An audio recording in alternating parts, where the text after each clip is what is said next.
There will still come a time when bikes like these will be legislated out of existence. How is it possible that from all this time, no health and safety officer donning a high-vis jacket and a clipboard has come along and pointed menacingly at a superbike? This is a lethal weapon in the wrong hands, and I am pretty sure that shortly we won't be seeing liter bikes on the road anymore. This is the new Honda CBR 1000 RR Fireblade.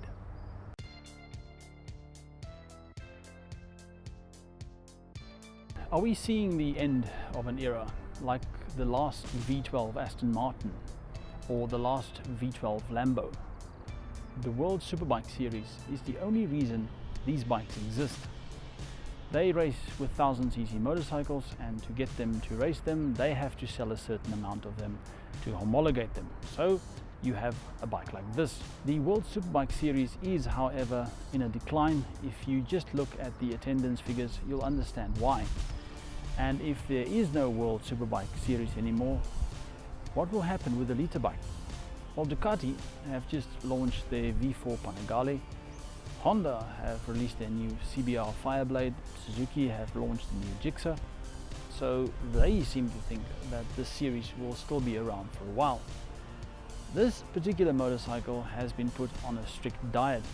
Every single component on this bike has been trimmed down, re-engineered, reimagined to make the bike almost 15 kilos lighter than its predecessor. To give you an idea of how pedantic they are, even the plastics on this bike was shaved by 0.2 of a millimeter.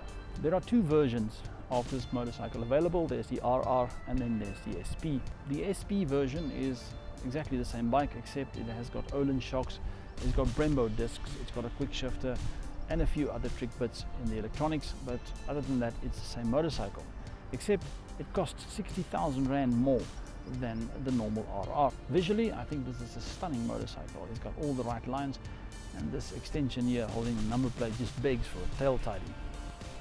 This bike has got a host of new electronics. You can set the power output, you can set the engine braking, and you can also set the traction control individually. So you'll be able to tailor this motorcycle to your every need. The whole idea of this Fireblade is for Honda to make a track bike that you can use on the road. For that, they've got mirrors that can fold up when you are on the track, and Honda actually encourage you to take your bike to a track. On the road, this bike is pretty much like any superbike. It props you into the tuck position, and it really wants you to race this bike. I have ridden a few superbikes over the last year, and I must admit that the Fireblade to me was probably the easiest motorcycle I have ridden. The Kawasaki ZX-10 is bigger, it fits me better, but I feel that I can go faster on the CBR. In proper hands, in proper racing hands, the ZX-10 will probably run rings around this, but for me, as an inexperienced track rider, this was a very easy motorcycle to ride. The Honda CBR 1000 RR is by no stretch of the imagination a beginner's bike. You have to have a certain level of experience before you get on one of these. Don't climb off your 125, get on this and expect not to crash.